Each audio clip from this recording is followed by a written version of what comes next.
Japan की अपनी यात्रा पूरी कर प्रधानमंत्री नरेंद्र मोदी आज चीन के तियानजिन पहुंचे। कल शंघाई सहयोग परिषद की 25वीं बैठक में होंगे शामिल। वैश्विक नेताओं के सामने रखेंगे भारत का पक्ष। देश की जीडीपी ने पिछली तिमाही में हासिल के रिकॉर्ड 7.8% की विकास दर। केंद्रीय मंत्री मनोहर लाल ने कहा, भारतवर्ष जब अपने पैरों पर खड़ा होता है तो फिर पीछे मुड़कर नहीं देखता। विधानसभा अध्यक्ष हरविंदर कल्याण ने कहा, सदन सुचारू रूप से चलाना और सार्थक चर्चा करना हमारी जिम्मेदारी। लोकसभा के सहयोग से प्रशिक्षित होंगे विधानसभा कर्मी।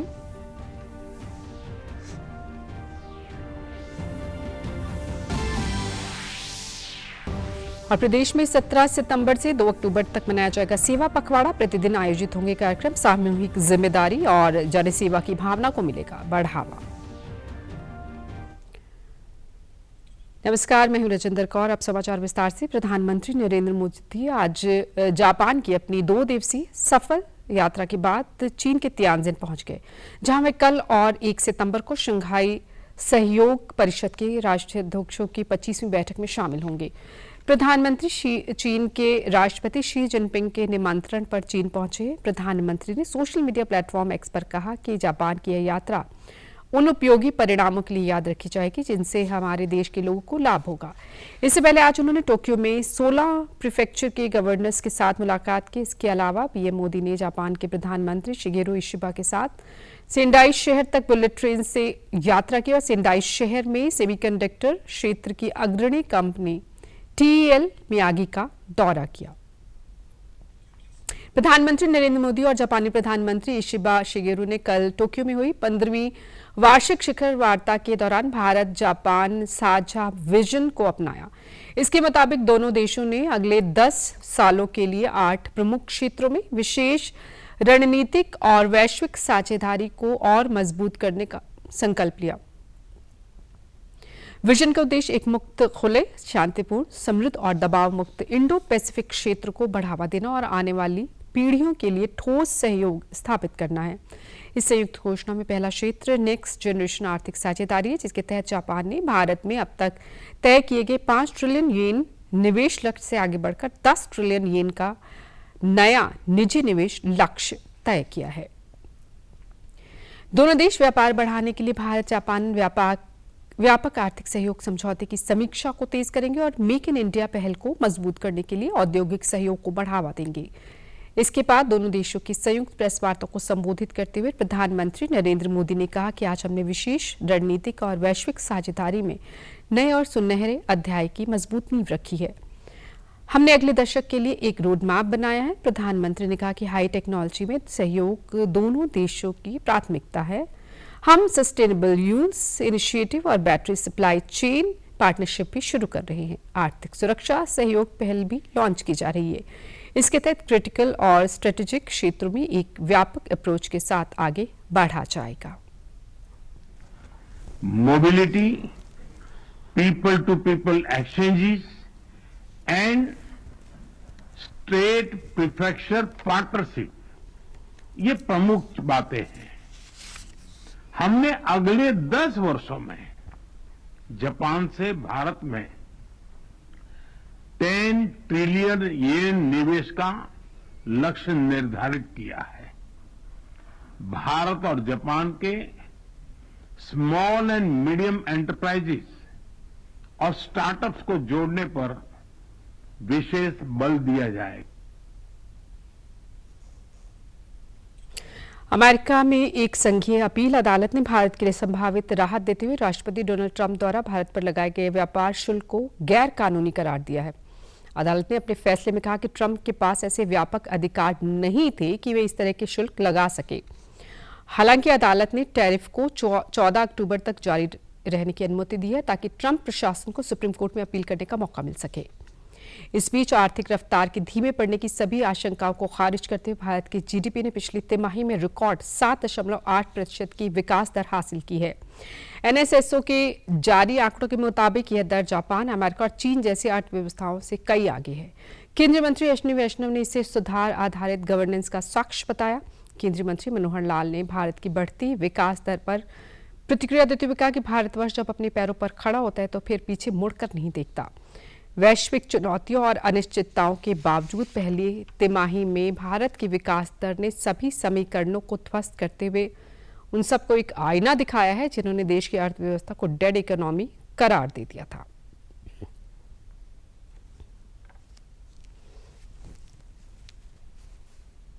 बहुत प्रसन्नता की बात है कि एक ऐसे समय में जब देश के लोग भी थोड़ी सी चिंता कर रहे थे और दुनिया के लोग भी देख रहे थे कि भारतवर्ष को अब आगे कैसे बढ़ेंगे। एक तरफ अमेरिका, यूएसए और टैरिफ के जो इस प्रकार के सख्त फैसले ले रहे हैं और उधर भारत की जीडीपी जिस प्रकार से बढ़ रही है इस बार 7% से भी ऊपर, और ये यानी मैं कहता हूँ कि एवर हाईएस्ट 7.8% जीडीपी बढ़ी है। मैं इसके लिए अपने देश के प्रधानमंत्री जी का तो धन्यवाद करूंगा ही, साथ में सारे इस व्यवसाय के सिस्टम में, व्यापार के सिस्टम में, अर्थव्यवस्था के सिस्टम में जुड़े हुए देश के जितने लोग हैं वो सभी बधाई के पात्र हैं और आह्वान करूंगा कि इसी प्रकार दिन दोगुनी रात चौगुनी करते तरक्की करते हुए आगे बढ़े और जो भी कुछ इस प्रकार के दुनिया के देश हमारे बारे में यानी जिस प्रकार का उनको एहसास नहीं, उनको एहसास हो जाए कि भारत जब अपने पैरों पर खड़ा होता है तो ये पीछे मुड़कर देखता नहीं है।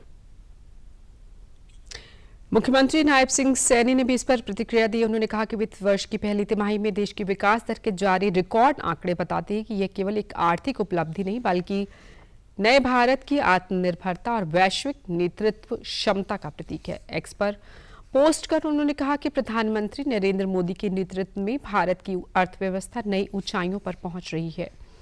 7.8% की जीडीपी वृद्धि दर यह दर्शाती है कि कृषि, सेवा और निर्माण जैसे क्षेत्र मिलकर देश की प्रगति को गति दे रहे हैं। यह केवल आंकड़ा नहीं बल्कि 140 करोड़ भारतीयों की मेहनत और मोदी सरकार की नीतियों का परिणाम है। मुख्यमंत्री ने कहा कि विकसित भारत 2047 और इस लक्ष्य की प्राप्ति की दिशा में उठाया गया हर कदम आने वाली पीढ़ियों के लिए एक मजबूत और आत्मनिर्भर भारत का निर्माण करेगा।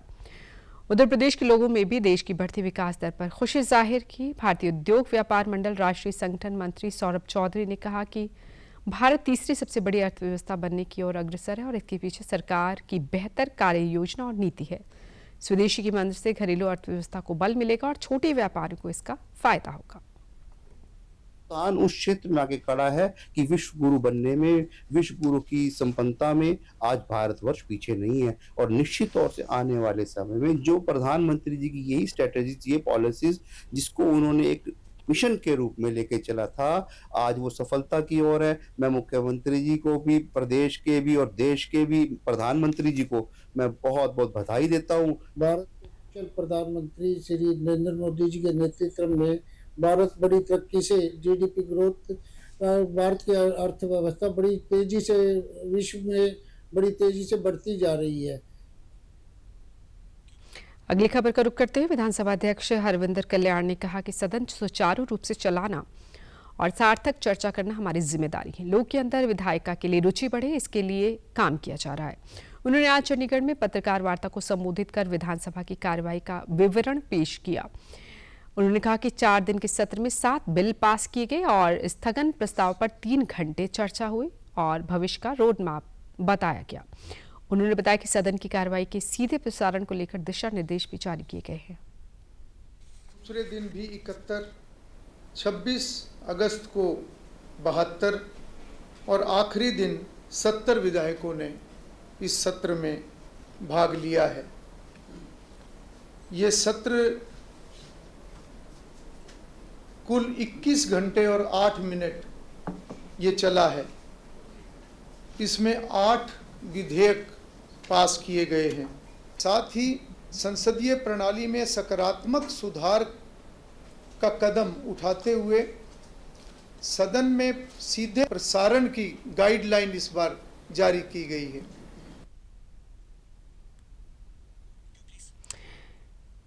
उन्होंने कहा कि विधानसभा के कर्मचारियों और अधिकारियों को लोकसभा के सहयोग से प्रशिक्षित किया जाएगा। इसके लिए आगे विधायी कार्यों की ड्राफ्टिंग पर कार्यशाला आयोजित होगी। इसके अलावा लोकसभा की तर्ज पर एआई आधारित रिकॉर्डिंग और ट्रांसलेशन की भी शुरुआत की जाएगी। उन्होंने बताया कि विधानसभा परिसर में एक गैलरी भी स्थापित होगी और एमएलए हॉस्टल के विस्तार की प्रक्रिया जल्द शुरू की जाएगी। यहाँ एक डिस्पेंसरी भी बनाई जाएगी। हरियाणा विधानसभा के अधिकारी कर्मचारियों के लिए लेजिस्लेटिव ड्राफ्टिंग की एक वर्कशॉप जो कि लोकसभा के सहयोग से हम उसका आयोजन करेंगे, ताकि विधायिका से जुड़ा हुआ जितना भी कार्य है या जितना भी लेजिस्लेशन होता है उसमें ड्राफ्टिंग के एक बहुत महत्वपूर्ण उसमें स्थान है। ड्राफ्टिंग में जितने हमारे अधिकारी और कर्मचारी निपुण होंगे उतना ही अच्छा ड्राफ्ट बनकर सदन में आएगा और उसके ऊपर जब चर्चा होती है तो वो विषय आगे बढ़ता है। मुख्यमंत्री नायब सिंह सैनी ने युवाओं का आह्वान करते हुए कहा कि वे अपने पूर्वजों की गौरवशाली परंपराओं को संजोते हुए शिक्षा को अपने जीवन का मुख्य आधार बनाएं। वे कल राजस्थान के जोधपुर में श्री सुमेर शिक्षण संस्थान के 128वें स्थापना समारोह को संबोधित कर रहे थे। इस मौके पर मुख्यमंत्री ने शिक्षा और अन्य सामाजिक क्षेत्रों में उत्कृष्ट प्रदर्शन करने वाले 800 लोगों को भी सम्मानित किया। इस दौरान उन्होंने कहा कि केवल शिक्षा ही वह सशक्त साधन है जिसके माध्यम से समाज में सकारात्मक परिवर्तन लाया जा सकता है। युवाओं को चाहिए कि वे शिक्षा के साथ साथ नैतिक मूल्यों को भी अपनाएं ताकि राष्ट्र निर्माण में अपनी सार्थक भूमिका निभा सके। उन्होंने शिक्षण संस्थान के प्रबंधकों और शिक्षकों को बधाई देते हुए कहा कि समाज सेवकों ने 128 साल पहले इस संस्थान की नींव रखी थी। ये हमारे आज़ादी के आंदोलन की साक्षी होने के साथ साथ आज़ादी के बाद भारत के विकास में योगदान करने वाली संस्थाओं में से भी एक है। समाज के युवाओं को मैं यही बात कहना चाहूंगा कि आप अपने पूर्वजों की परंपराओं को संजोते हुए शिक्षा को अपना मुख्य आधार बनाएं। केवल शिक्षा ही वह साधन है जिससे हम समाज में सकारात्मक बदलाव ला सकते हैं और राष्ट्र निर्माण में अपना योगदान हम दे सकते हैं। आप सभी इन संस्था की धरोहर हैं।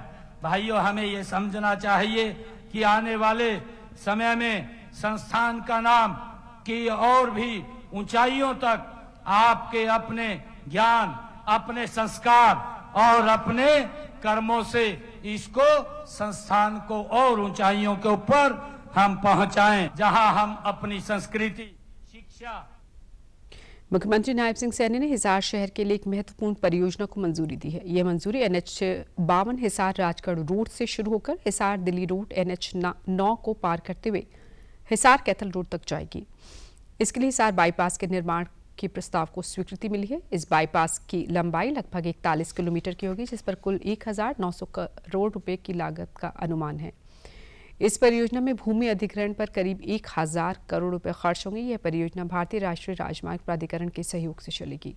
इस बाईपास के निर्माण से यातायात सुविधा में बढ़ोतरी होगी और ट्रैफिक जाम की समस्या से निजात मिलेगी।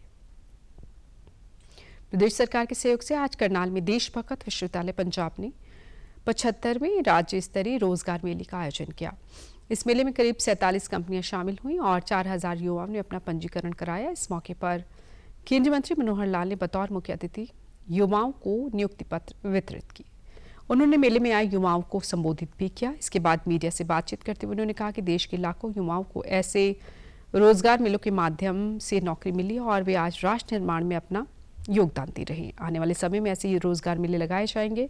उन्होंने कहा कि यह युवा आने वाले समय में देश के विकास की रफ्तार को तेज करेंगे और सबका साथ सबका विकास के सच्चे सिपाही बनेंगे। उन्होंने बताया कि कुछ NRI बिजनेसमैन की ओर से विदेश में वेटनरी डॉक्टर की मांग की गई है। ऐसे में विदेश में भी प्रदेश के युवाओं के लिए बेहतर संभावनाएं हैं।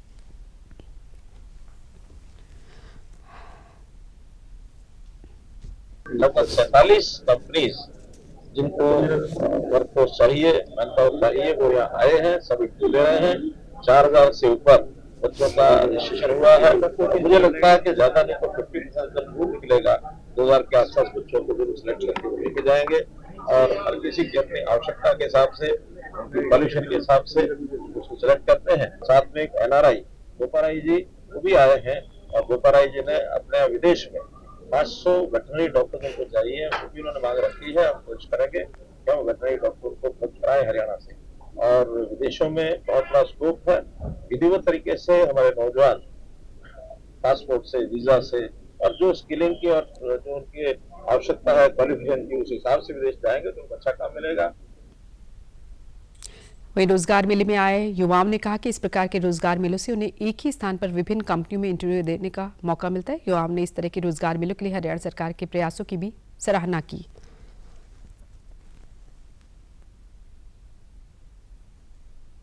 हम देख रहे हैं सेल्स के लिए एक्सपीरियंस पर्सन जो कम से कम भी जिनको 4 से 5 साल का एक्सपीरियंस हो, और फ्रेशर हम लॉजिस्टिक डिपार्टमेंट के लिए देख रहे हैं। सिर्फ जो एक्सपीरियंस पर्सन हैं उनको 25 से 30, सेल्स वाले जो हैं उनको 35 से 70, अलग अलग पैकेजेस हैं based on interview and based on experience. College की तरफ से हमें अपॉर्चुनिटी मिली है कि अगर हम जॉब से अगर हमें बाहर जाते हैं, हम इंटरव्यू देने बैठते हैं, हमें नहीं मिलती है जॉब, तो हमें यहाँ पे कुछ बेसिस पे हमारी कम्युनिकेशन स्किल्स पे, हमारी कोई भी स्किल्स के ऊपर हमें यहाँ पे जॉब अपॉर्चुनिटी मिल सकती है। तो हम लोग सब बच्चों को यहाँ पे इसीलिए सारे कॉलेजेस हैं पर्टिकुलरली जो एफिलेटेड है कुरुक्षेत्र यूनिवर्सिटी के अंदर, तो उनको सारों को यहाँ पे आज बुलाया गया है, ठीक है, और यहाँ पे उनको सब बताएंगे, जैसे जॉब अपॉर्चुनिटीज़ और उनके इंटरव्यूज़ भी होंगे। वेरियस कंपनीज़ हैं यहाँ पे, हमें कॉलेज के थ्रू ही पता चला था प्लेसमेंट ड्राइव हो रही है कि हमारे लिए अपॉर्चुनिटी होगी यहाँ पे कोई भी काम करना है, यहाँ से अगर प्लेसमेंट मिलती है that could be an opportunity for us, तो यार दैट इज व्हाट इज।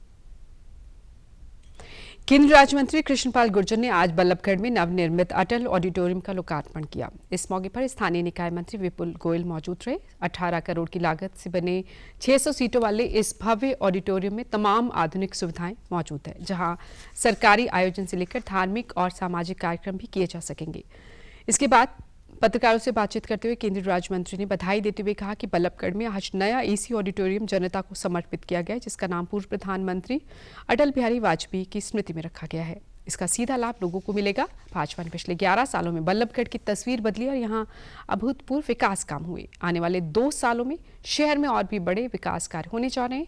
इनमें 2800 करोड़ रुपए की लागत से बिजली की तारें अंडरग्राउंड करने का काम भी शामिल है।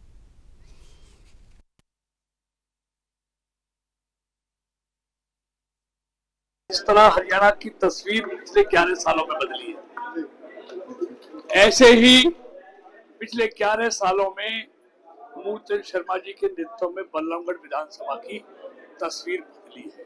और आने वाले 2 साल में फरीदाबाद शहर की महानगर की म्यूनिसिपल लिमिट के अंदर तमाम, चाहे शहर है, कॉलोनी है, गांव है, सबकी जो ये बिजली के पोल है, तार है, सब अंडरग्राउंड हो जाएंगे। 2800 करोड़ रुपए के टेंडर लगकर टेंडर खोले जा चुके हैं। देखिए, बल्लभगढ़ की एक जरूरत थी इस तरीके की बिल्डिंग की। सब कार्यक्रम के लिए एनआईटी की तरफ या अन्य जो क्षेत्रों में जाना पड़ता था, और इससे सामाजिक धार्मिक कार्यक्रम, और मैं समझता हूं कि बल्लभगढ़ के लोग बहुत इनोवेटिव लोग हैं, तो उन्हें इस कार्यक्रम के लिए ऐसी बिल्डिंग, मैं समझता हूं बल्लभगढ़ के और कल्चर को और आगे ले जाने का काम। फतेहाबाद के गांव बैजलपुर में हॉकी के जादूगर मेजर ध्यानचंद की जयंती पर आयोजित 2 दिवसीय समारोह में राज्यसभा सांसद सुभाष बराला ने शिरकत की। इस दौरान उन्होंने NPCIL द्वारा 7.5 करोड़ की लागत से बने अत्याधुनिक हॉकी एस्ट्रोटर्फ का लोकार्पण किया। उन्होंने कहा कि राष्ट्रीय खेल दिवस को यादगार बनाने के लिए खेल प्रतियोगिताएं करवाई जा रही हैं। उन्होंने बताया कि सांसद खेल महोत्सव का आयोजन 21 से 25 सितंबर तक होगा। इसके लिए पंजीकरण का पोर्टल 15 दिनों तक खुला रहेगा। पहले ही दिन लगभग 300 खिलाड़ियों ने रजिस्ट्रेशन कर अपनी भागीदारी सुनिश्चित की। उन्होंने बैजलपुर गांव को 10 लाख रुपए की ग्रांट देने और भूना कॉलेज में फुटबॉल का सिंथेटिक टर्फ तैयार कराने की भी घोषणा की। उन्होंने बताया कि बैजलपुर शिक्षा और खेलों में अग्रणी है। यहाँ के 50 से ज्यादा युवाओं को सरकारी नौकरी मिल चुकी है। उन्होंने जोर देकर कहा कि ये आयोजन युवाओं को खेलों से जोड़ने और गांव-गांव से नई खेल प्रतिभाओं को सामने लाने में मील का पत्थर साबित होगा। जब तक कोई भी जिस बच्चे का रजिस्ट्रेशन हुआ है उसको कहीं न कहीं खेल के अंदर उसकी भागीदारी नहीं करवा देंगे, तब तक ये रुकने वाला नहीं है। यानी कि पर्याप्त टाइम है, लगभग 100 दिन के आसपास, जैसे मैंने बताया लगभग 96 दिन का टाइम है। आज से रजिस्ट्रेशन उसका शुरू हो जाएगा। 21 सितंबर से प्रतियोगिताएं विधिवत रूप से शुरू कर देंगे और श्रीमान अटल बिहारी वाजपेयी जी, श्रद्धेय अटल बिहारी वाजपेयी जी की जयंती के ऊपर यानी कि 25 दिसंबर के वाले दिन इस खेल का समापन होगा। उस दिन अभी तक योजना ये बन रही है और हो सकता है कि उस दिन में बन करके हमारे पास आ जाए कि उस दिन जितने भी समापन कार्यक्रम देश भर के अंदर होंगे, देश के यशस्वी प्रधानमंत्री माननीय नरेंद्र मोदी जी ऐसे सब खिलाड़ियों को वर्चुअली संबोधित करने का भी काम करेंगे ताकि हमारे खिलाड़ियों को प्रोत्साहन मिल सके। हरियाणा में 17 सितंबर से 2 अक्टूबर तक सेवा पखवाड़ा आयोजित किया जाएगा। इस कार्यक्रम का उद्देश्य समाज में सेवा की भावना को बढ़ावा देना और विकास पहलों को एक जन आंदोलन के रूप में आगे बढ़ाना है। मुख्य सचिव अनुराग रस्तोगी ने आज इस अभियान की तैयारियों की समीक्षा के लिए कुछ स्तरीय बैठक की अध्यक्षता की। इस दौरान उन्होंने कहा कि इस अभियान के तहत प्रदेश भर में प्रतिदिन कार्यक्रम आयोजित किए जाएंगे। मुख्यमंत्री हर रोज मुख्य कार्यक्रम की अध्यक्षता करेंगे, जबकि सभी जिलों में मंत्री इस तरह के कार्यक्रमों की अगुवाई करेंगे। उन्होंने कहा कि सेवा पखवाड़ा सामूहिक जिम्मेदारी और जनसेवा की भावना का प्रतीक है, जिसका मकसद प्रदेश के ग्रामीण और शहरी क्षेत्रों में स्थायी सकारात्मकता पैदा करना है। साथ ही राष्ट्र सेवा के प्रति प्रधानमंत्री नरेंद्र मोदी के समर्पण का जश्न मनाना है। उन्होंने पूर्व सैनिकों की सक्रिय भागीदारी के साथ प्रदेश भर में प्लास्टिक मुक्त अभियान और व्यापक स्वच्छता अभियान शुरू करने पर जोर दिया। उन्होंने सभी विभागों को निर्देश दिए कि वे सही मायने में जन लाभ सुनिश्चित करने के लिए अपने निर्धारित कार्यक्रमों की योजना बनाकर उन्हें लागू करें। इधर पंचकुला के मोहीनंद में कल देश की शीर्ष सुरक्षा एजेंसियों आईबी, राष्ट्रीय जांच एजेंसी एनएसजी और उत्तरी राज्यों के पुलिस महानिदेशकों की उच्च स्तरीय समन्वय बैठक हुई। इस बैठक में उत्तर भारत में उभरते आतंकवादी खतरों और असंगठित अपराध की बदलती चुनौती से निपटने के लिए साझा रणनीति पर विचार विमर्श किया गया।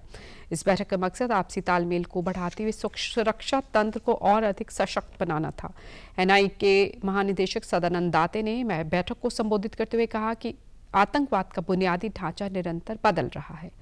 डिजिटल माध्यमों और नई तकनीकों के प्रयोग से आतंकियों की रणनीति पहले से कहीं अधिक जटिल हो गई है। ऐसे में सुरक्षा एजेंसियों को अपनी कार्य प्रणाली को समय के साथ अपग्रेड करना होगा। उन्होंने कहा कि संयुक्त अभ्यास और आपसी तालमेल ही आतंकवाद से लड़ने का सबसे प्रभावी हथियार है। एनएसजी के महानिदेशक बी श्रीनिवासन ने संयुक्त आतंकवाद विरोधी प्रतिक्रिया विषय पर पावर पॉइंट प्रेजेंटेशन दी। उन्होंने बताया कि हरियाणा, पंजाब, हिमाचल और चंडीगढ़ में अलग अलग स्तर पर 1300 से ज्यादा कर्मियों को संयुक्त अभ्यासों में प्रशिक्षित किया गया है। पुलिस महानिदेशक शत्रुजीत कपूर ने बैठक में राज्य स्तरीय तैयारियों की जानकारी देते हुए बताया कि प्रदेश में 53 स्पेशल वेपन्स एंड टैक्टिक्स टीमें तैनात है, जो कि किसी भी हिंसक या उग्र स्थिति में फर्स्ट रिस्पॉन्डर के रूप में काम करती हैं। इसके अलावा बड़े स्तर पर पुलिस कर्मियों को उन्नत हथियार प्रशिक्षण दिया जा रहा है। उन्होंने कहा कि आतंकवाद और बड़े अपराधियों का गठजोड़ बड़ी चुनौती बनकर उभरा है, जिससे निपटने के लिए क्षमता निर्माण जरूरी है। उन्होंने पड़ोसी राज्यों से भी अनुरोध किया कि वे अपने यहाँ भी मीडिया के मंचों से अपराधियों की तस्वीरों और नामों का प्रचार न होने दें, जिससे अपराध को बढ़ावा न मिले। बैठक में पंजाब के डीजीपी गौरव यादव, चंडीगढ़ के डीजीपी डॉक्टर सागरप्रीत हुड्डा और हिमाचल प्रदेश के एडीजीपी ज्ञानेश्वर सिंह ने भी अपने अपने राज्यों की बेस्ट प्रैक्टिसेस साझा की। हिसार के चौधरी चरण सिंह हरियाणा कृषि विश्वविद्यालय का एबिक सेंटर युवा उद्यमियों के सपनों को पंख लगा रहा है। कुलपति प्रोफेसर बीआर कंबोज के मुताबिक एबिक सेंटर में विद्यार्थियों, उद्यमियों, किसानों और महिलाओं को कृषि और कृषि से संबंधित बिजनेस आइडिया और स्टार्टअप के लिए 4 से 25 लाख रुपए तक की अनुदान राशि दी जाती है। ये राशि भारत सरकार के द्वारा दी जाती है। उन्होंने कहा कि स्टार्टअप शुरू करने के लिए नए आइडिया को लेकर सेंटर आवेदन आमंत्रित कर रहा है। युवा विश्वविद्यालय की वेबसाइट पर 10 सितंबर तक अपना ऑनलाइन आवेदन कर सकते हैं। कुलपति ने कहा कि इसमें 3 तरह के कार्यक्रम चलाए जा रहे हैं। कामयाब आइडिया के साथ छोटे स्तर पर अपना काम कर रहे हैं लोगों को भी अपने विस्तार के लिए 1 महीने के प्रशिक्षण देने के बाद 25 लाख रुपए की सहायता राशि दी जाती है। 4 से 25 लाख रुपए तक की अनुदान राशि प्रदान की जाती है और यह राशि भारत सरकार के द्वारा दी जाती है। इसमें 3 तरह के कार्यक्रम हमने चलाए हैं। छात्रों के लिए जो है हम छात्र कल्याण प्रोग्राम की शुरुआत की है। इस प्रोग्राम के तहत हम जो चयनित हमारे छात्र हैं उनको 4 लाख रुपए तक की अनुदान राशि जो है प्रदान की जाती है। इसी प्रकार से पहल हमारा दूसरा कार्यक्रम है, जिसमें जो चयनित उम्मीदवार है उसको 1 महीने का प्रशिक्षण दिया जाता है तथा 5 लाख रुपए तक की अनुदान राशि प्रदान की जाती है। और तीसरा जो कार्यक्रम है वो सफल प्रोग्राम के नाम से जाना जाता है। यदि वो बड़े स्तर पे अपना कार्य करना चाहते हैं तो उनको भी हम 1 महीने के प्रशिक्षण देने के बाद 25 लाख रुपए तक का अनुदान जो है वो प्रदान किया जाता है। एबिक सेंटर से ट्रेनिंग लेने के बाद सहायता राशि प्राप्त करने वाले लाभार्थियों ने कहा कि हमें अपना स्टार्टअप शुरू करने में केंद्र का सबसे बड़ा योगदान रहा है। करनाल निवासी नितिन ललित बताते हैं कि हम गमला बनाते हैं जिसमें आराम से बागवानी किया जा सकता है। हमारे स्टार्टअप को और अधिक बढ़ाने में एग्री बिजनेस इंक्यूशन सेंटर का बड़ा रोल है। उन्होंने कहा कि यहाँ से 10 लाख की उन्हें ग्रांट भी मिली है। वो हम एक स्पेशल हम गमला बनाते हैं, एक प्लांटर्स बनाते हैं या स्पेशल पॉट बनाते हैं जिससे आप आराम से आप बागवानी कर सकते हैं। इसके अंदर हमारा एक प्रोडक्ट है अल्फा पॉट जो एक प्लांट गार्डियन का काम करता है। ये प्लांट की माँ और बाप दोनों का काम करता है, जिससे आपके पौधे को जब जब उसको पानी की या कुछ न्यूट्रिएंट्स की ज़रूरत है अपने आप रिप्लेनिश होती है, जिसको आप वाटर ऑन डिमांड भी कह सकते हैं। मुझे यहाँ पे साइंटिस्ट की मेंटरशिप मिली, साइंटिस्ट की हेल्प मिली। बहुत सारी चीज़ें हैं जो एक बिज़नेस करने में हमें चाहिए होती हैं, वो नहीं समझ आ रही थी, यहाँ से मिली। और उसके साथ साथ मुझे एक 24 लाख रुपए की ग्रांट भी मिली, एक वित्तीय सहायता भी मिली, जिसके कारण मैंने अपनी आगे रिसर्च की, डेवलपमेंट करी और आगे इनको पेटेंट्स किया। और साथ के साथ एबिक के माध्यम से मैं इस चीज़ को अब विश्व स्तर पर मैं लेके जा रहा हूँ। उधर मोरनी निवासी वीरेंद्र बाजवान ने बताया कि मशरूम फार्मिंग के लिए केंद्र से संपर्क किया गया। एबिक में 45 दिनों के प्रशिक्षण के बाद 15 लाख रुपए की अनुदान राशि मिली। उन्होंने बताया कि इस राशि से अपने मशरूम उत्पादन को आगे बढ़ाने के लिए नई तकनीक से जुड़ी हुई मशीनें खरीदी। वहीं एक अन्य युवा उद्यमी अवनी द्विवेदी ने कहा कि पेय पदार्थ से जुड़ा स्टार्टअप के लिए रफ्तार प्रोग्राम के तहत एबिक से अनुदान राशि उन्हें मिली है। इससे उत्पादन को बढ़ाने के साथ ही बाजार में उसे आगे लेकर जाने के लिए भी प्रशिक्षण मिला है। मैंने सफल योजना के तहत मैंने अप्लाई किया था। उसमें हमारे को 45 दिन की ट्रेनिंग दी थी और बहुत अच्छी जानकारियाँ थी उसमें मार्केटिंग, उत्पादन, आगे एक्सपोर्ट, इंपोर्ट, सभी सर्टिफिकेशन, उस 45 दिन की ट्रेनिंग में वो सब हमारे को बताया गया था। तो पूरा हमारा स्टार्टअप कंप्लीट ट्रेनिंग होने के बाद हमारे को 15 लाख रुपए की मेरे को सहायता मिली है। पिछले 2 साल पहले हम एबिक के साथ एसोसिएट हुए, जहाँ पे हमें RKVY रफ्तार के थ्रू 18 लाख का फाइनेंशियल सपोर्ट मिला, जिसके थ्रू ऑफ कोर्स हम और ऐसे बहुत सारे ट्रेनिंग प्रोग्राम्स का भी हम पार्ट हुए, जिससे हमने समझा कि किसी भी स्टार्टअप को ग्रो करने के लिए, प्रोडक्ट को कमर्शियल स्टेज तक ले जाने के लिए हमें किस तरीके से उसकी पैकेजिंग पे काम करना चाहिए, उसकी लाइसेंसिंग कैसे लगती है, किसी भी कंपनी को खड़ा करने के लिए जो भी बेसिक्स होते हैं वो सब हमें एबिक के ट्रेनिंग प्रोग्राम्स के थ्रू समझाए गए। खबर खेल जगत से कजाकिस्तान में 16वीं एशियन शूटिंग चैंपियनशिप में 2 पदक जीतकर भारत लौटी निशानेबाज आशिमा अहलावत का रोहतक में पहुंचने पर जोरदार स्वागत किया गया। उनके घर वापसी पर जुलूस निकाला गया। 16वीं एशियन शूटिंग चैंपियनशिप में 27 देशों के करीब 750 प्रतिभागी हिस्सा ले रहे हैं। आशिमा अहलावत ने महिला ट्रैप टीम इवेंट में स्वर्ण पदक और महिला ट्रैप व्यक्तिगत स्पर्धा में कांस्य पदक हासिल किया। उनकी इस उपलब्धि पर रोहतक में जश्न का माहौल नजर आया। पदक लेकर लौटी आशिमा का कहना था कि वे काफी खुश हैं और देश के लिए मेडल वो जीत सके और आगे भी मेडल के लिए वो कोशिश करती रहेंगी। वे अगले साल होने वाली एशियन चैंपियनशिप की तैयारी में जुट गई हैं। इसी के साथ 2028 में होने वाले ओलंपिक में देश के लिए स्वर्ण पदक लाने की भी कोशिश करेंगी। उन्होंने कहा कि राज्य में प्रतिभा की कमी नहीं और अन्य राज्यों से अधिक मेडल हरियाणा के आते हैं। उन्होंने अपनी जीत का श्रेय माता पिता, गांव के लोग और पूरे समाज को दिया। सीनियर इवेंट में एक गोल्ड मेडल और एक ब्रॉन्ज मेडल जीता है। बहुत ज्यादा खुशी हुई है और सबसे ज्यादा खुशी इसलिए हो रही है कि हम इंडिया के लिए एक गोल्ड मेडल और एक ब्रॉन्ज मेडल लेके आए, तो बहुत ज्यादा खुशी हुई। ज्यादा श्रेय अपनी मम्मी को, मेरी पूरी फैमिली को, मेरे गाँव वालों को, आप सभी लोगों को जो सपोर्ट करते हैं और इंडिया के लिए हमें मतलब मोटिवेट करके रखते हैं, और फेडरेशन, कोचेस, सबको। मेरा सपना अभी फिलहाल के लिए एशियन गेम्स है अगले साल, उसमें गोल्ड मेडल लेके आने का है और फिर उसके बाद 2028 में ओलंपिक गेम्स है, वहाँ पे मेरी कोशिश रहेगी कि मैं एक मेडल लेके आऊँ। जूनियर्स हमें देख के बहुत मोटिवेट होते हैं, तो हमारी भी कोशिश रहती है कि हम ज्यादा से ज्यादा मेडल लेके आए ताकि जूनियर सबसे ज्यादा डबल मेडल लेके आए हमारी कंट्री के लिए। तो मेरा उनको यही मैसेज है कि हमें दूसरी कंट्रीज के आगे अपने आप को कभी वीक नहीं समझना, और हम सबसे ज्यादा टैलेंटेड हैं एज ए नेशन। हमारे पास टैलेंट की कोई कमी नहीं है, तो हम अपने आप पे भरोसा रखें और हमारे पास रिजल्ट्स आते रहेंगे।